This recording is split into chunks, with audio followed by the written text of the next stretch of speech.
Okay, good morning. Today is October 15 and ito na yung pechay. Tinanim natin October 12. Tinanggal ko na dun sa covering niya kasi kailangan na sila magkailaw. If you notice here, yan. So meron pa siyang moisture ng konti rito. So, ibig sabihin may tubig-tubig pa yan. Saan nakita? Yan. Ayan yung mga pechay plants. Medyo leggy na, nasobrahan ko. Kahapon hindi ko sila nakita, hindi ko sila video. So bilang nag-angatan na, so medyo leggy na.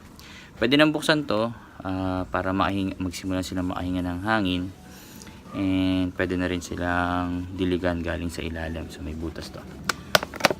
If you may notice, sacrifice na lang tayo ng isa.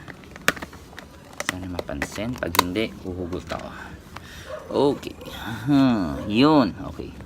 Yun nga, kasi sacrifice na natin ito po. Pwede pa to, pwede pa yan.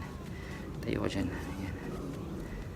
Pansin ninyo, most of the plants may mga roots. Hindi po fungus yan, ha. Mga ugat po nila yan. Dyan po nagsisimula silang humigop ng kanilang nutrient. So tulad po ng sabi ko, hindi po natin didiligan sa ibabaw ito, mostly sa ilalim. So simple lang, tap mo siya dyan. Ito isa binuksan ko na rin. Ito yung kasabayan yan. Ito po.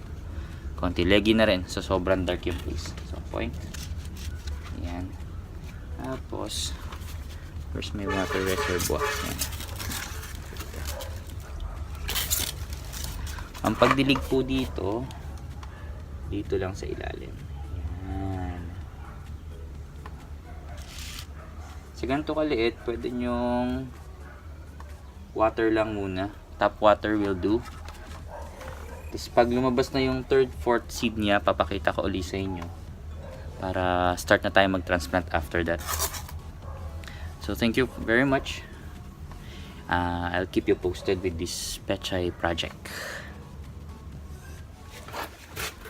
Hi folks, so it's been October 12, today is October 20. It's been 8 days since we transplanted or since we seeded this pechay.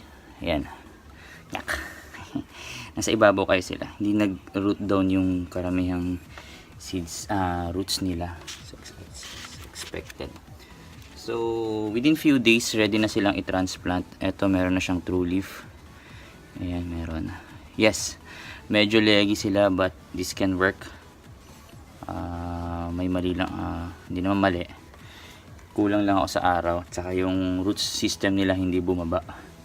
Yun lang naman yung problem nila, but more often than that, this is good to transplant. Maybe the following days, on the 22nd siguro, transplant ko na to and continue with the video. Update lang uli yun, so thank you very much.